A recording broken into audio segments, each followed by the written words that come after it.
उत्तर प्रदेशच्या विधानसभा निवडणुकीतल्या एका उमेदवाराची महाराष्ट्रात सर्वात जास्त चर्चा आहे। ते उमेदवार आहेत ईडीचे माजी सहसंचालक राजेश्वर सिंग। 2G एअरसेल आणि मॅक्सिस पासनं ते चिदंबरम यांच्यापर्यंत ईडी चौकशीची प्रकरणं हाताळणारे हाय प्रोफाईल अधिकारी अशी राजेश्वर सिंग यांची ओळख आहे।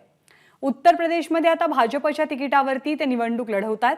त्यांच्याशी संवाद साधलाय प्रशांत कदमनं। ईडी हा सध्या महाराष्ट्राच्या राजकारणामध्ये अत्यंत परवलीचा शब्द बनलेला आहे। महाराष्ट्रच काय अगदी देशाच्या राजकारणामध्ये आणि उत्तर प्रदेशच्या निवडणुकीमध्ये सुद्धा या ईडीचं एक वेगळं कनेक्शन समोर आलेलं आहे। कारण एक उमेदवार आहेत की जे ईडीचे अधिकारी होते आणि ते आता भाजपच्या तिकिटावरती लढत आहेत। साहजिक आहे सगळ्या महाराष्ट्राला उत्सुकता असेल त्यांना भेटण्याची, त्यांच्याबद्दल जाणून घेण्याची आणि म्हणूनच एबीपी माझा पोहोचलेला आहे लखनौमध्ये, ज्या ठिकाणी राजेश्वर सिंह ईडीचे एक्स जॉइंट डायरेक्टर अब माझ्यासोबत आहेत। सर बहुत बहुत स्वागत है आपका एबीपी माझा पे।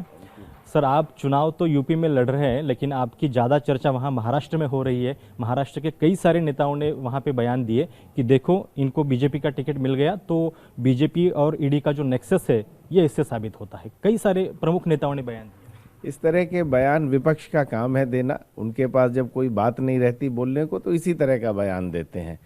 जब इनकी सरकार रहती है, जब कांग्रेस की सरकार थी तब भी ईडी थी, जब एनडीए की गवर्नमेंट थी तब भी ईडी थी, तब किसी को प्रॉब्लम नहीं थी। जब ये सरकार का पार्ट थे तब इनको प्रॉब्लम नहीं थी, अब क्यों प्रॉब्लम है? तो ये उनका काम है, इस पर कुछ भी कहना मुझे लगता है ठीक नहीं। लेकिन फैसला क्यों लिया सर आपने राजनीति में जाने का? 12 साल आपके सर्विस के बाकी थे और एक बहुत ही अच्छा खासा करियर है आपका, मतलब कई सारे हाई प्रोफाइल केसेस आपने हैंडल की है, तो क्यों ऐसा लगा कि ईडी छोड़कर मुझे राजनीति में जाना? नहीं, मैंने देखा कि ये जो मेरा एक्सपीरियंस है एजेंसीज में काम करने का, पुलिस में काम करने का, आप एक आदमी को जेल भेजते हैं, दूसरा आदमी बाहर आ जाता है, दूसरे को आप जेल भेजते हैं करप्शन में, तीसरे आदमी को पॉलिटिक्स पर दे देती है। करप्शन का रूट कॉज जो है मैंने देखा ये जेल भेजने से नहीं होगा, माफियाओं को जेल भेजने से। अब आप समाजवादी पार्टी जो चुनाव लड़ रही है ये अब उनके परिवार को चुनाव लड़ा रही है। आजम खान जेल में है मंत्री, गायत्री प्रजापति मंत्री जेल में है, मुख्तार अंसारी जेल में, सबकी फैमिलीज को टिकट दे के लड़ा रही।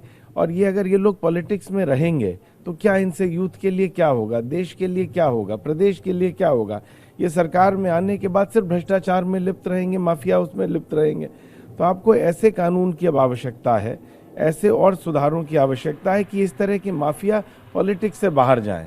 पॉलिटिक्स स्वच्छ होनी चाहिए, स्पष्ट होनी चाहिए, साफ होनी चाहिए। तो इसलिए मैंने कहा जो मेरा एक्सपीरियंस है, इन लोगों को मैंने जेल भेजा, कानून का जानकारी है मुझे, कानून का अनुपालन कराया, फिर लॉ की पढ़ाई भी करी, उसका एक्सपीरियंस का मैं उपयोग करूं अच्छे कानून बनवाने में। आप बात कह रहे हैं कि मतलब माफिया वगैरह जो ये है वो राजनीति में ना रहे, तो फिर बीजेपी चुनने की वजह क्या है? क्या बीजेपी पूरी तरह से माफिया मुक्त पार्टी है? बीजेपी का जो व्यक्तित्व जो बीजेपी को इस समय लीड कर रहा है, प्रधानमंत्री नरेंद्र मोदी जी, वो एक बहुत ही प्रभावशाली और बहुत ही स्पष्ट और बहुत ही साफ व्यक्तित्व के हैं। उन्होंने हिंदुस्तान को एक महाशक्ति के रूप में विश्व पे स्थापित कर दिया है। अमित शाह साहब ने उग्रवाद, आतंकवाद हिंदुस्तान से खत्म कर दिया, नहीं तो रोज आतंकी धमाके होते थे। बॉम्बे की आप बात कर रहे हैं, बॉम्बे में कितने ब्लास्ट होते थे, बॉम्बे खत्म हो गया। योगी आदित्यनाथ जी, इतना ईमानदार मुख्यमंत्री हिंदुस्तान में कहीं और नहीं है।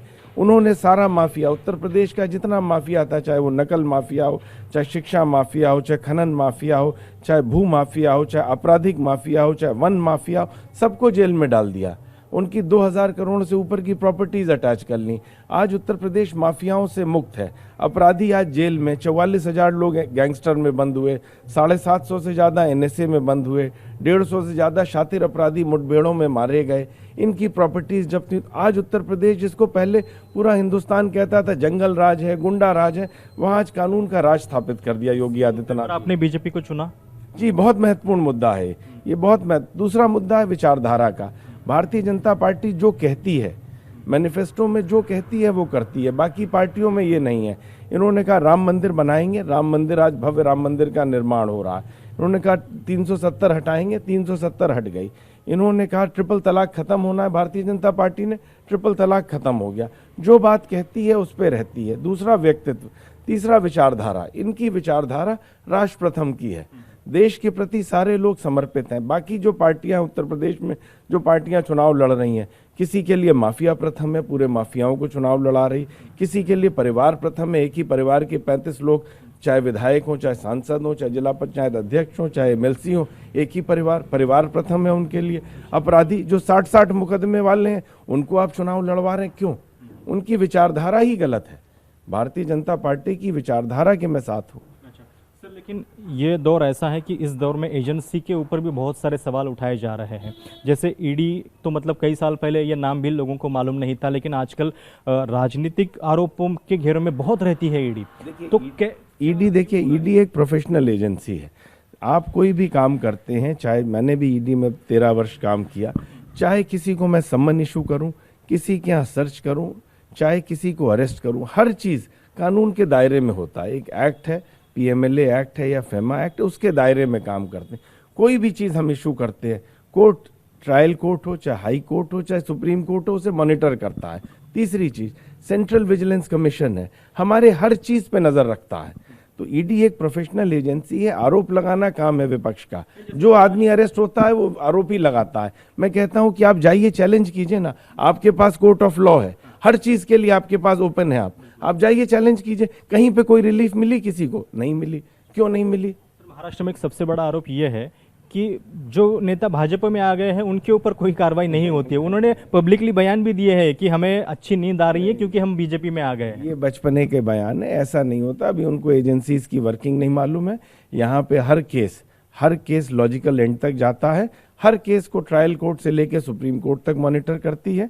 हर केस को सेंट्रल विजिलेंस कमीशन मॉनिटर करती है। तो यहाँ पे बहुत ही प्रोफेशनल ढंग से काम होता है। ये उनका विपक्ष का काम है आरोप लगाना, वो लगाते रहेंगे। सर, लेकिन एक बात ये भी होती रहती है कि कन्विक्शन रेट जो है ईडी का, उसका क्या कई बार ये होता है, लेकिन ऐसा नहीं है। अभी पीएमएलए नया लॉ है, अभी केसेस ट्रायल में गए हैं, कन्विक्शंस बहुत हो गए हैं। हमने झारखंड के मिनिस्टर्स को अरेस्ट किया था, हरनारायण राय, नौशिक का, सबका कन्विक्शन हो गया, प्रॉपर्टीज कन्फिस्टिकेट हो गई। ट्रायल सब जगह चल रहे हैं, क्योंकि कोर्ट्स के ऊपर प्रेशर बहुत है। ट्रायल्स इंडिया में नेचुरल रेट ही स्लो है, उसको हम लोग सब बढ़ाने के लिए प्रयासरत हैं और जल्दी और कन्विक्शंस भी होंगे। अच्छा सर, लेकिन ईडी का जो पूरा रिकॉर्ड है उसको देखते हुए मतलब कई बार हमने देखा है कि अफसर रिटायर होने के बाद राजनीति से जुड़ जाते हैं। इसमें कोई रोक नहीं है। देखिए, कानून आज बन जाए कि अफसर राजनीति में नहीं जाएगा तो नहीं जाएगा। कानून, ऐसा तो कोई कानून है नहीं। India is a free country, democracy है। आदमी ने जब नौकरी छोड़ दी उसके बाद वो तो मुक्त है। आप कैसे उसकी फ्रीडम कर्टेल कर देंगे? आप कहेंगे नहीं साहब, आपने नौकरी करी, आप कानून बना दीजिए तो कोई नहीं जाएगा। जब कोई ऐसा कानून नहीं है तो इस बात को कहना भी ठीक नहीं है। मैं थोड़ा नाम पढ़ रहा था कि कौन कौन से केस में आपने जांच की है। मुझे लगता है कि शायद ही कोई ऐसा केस बचा होगा जिसमें आपका नाम नहीं है। थोड़ा महाराष्ट्र के लोग जानना चाहेंगे आपके बारे में। आपका सफर कैसा रहा, मतलब पुलिस में कैसे? बहुत अच्छा सफर रहा। पुलिस में मैं लगभग 10 वर्षों तक था। सारे बहुत 7 से जी 98 में मैंने ज्वाइन किया। बहुत अच्छा था। लखनऊ पोस्टेड था, इलाहाबाद में पोस्टेड था, डीएसपी क्राइम था, डीएसपी ट्रैफिक था, डीएसपी सिटी था। अपराधियों को जेल भेजा, माफियाओं को जेल भेजा। काफ़ी शातिर अपराधी इनकाउंटर्स में मारे गए। बहुत ही संतोषजनक कार्यकाल था। मुझे राष्ट्रपति का, तत्कालीन राष्ट्रपति श्री अब्दुल कलाम आज़ाद, अब्दुल कलाम साहब ने मुझको राष्ट्रपति का वीरता पदक भी दिया। मुझको बहुत ही कम एज में मिला। बहुत ही संतोषजनक कार्यकाल था।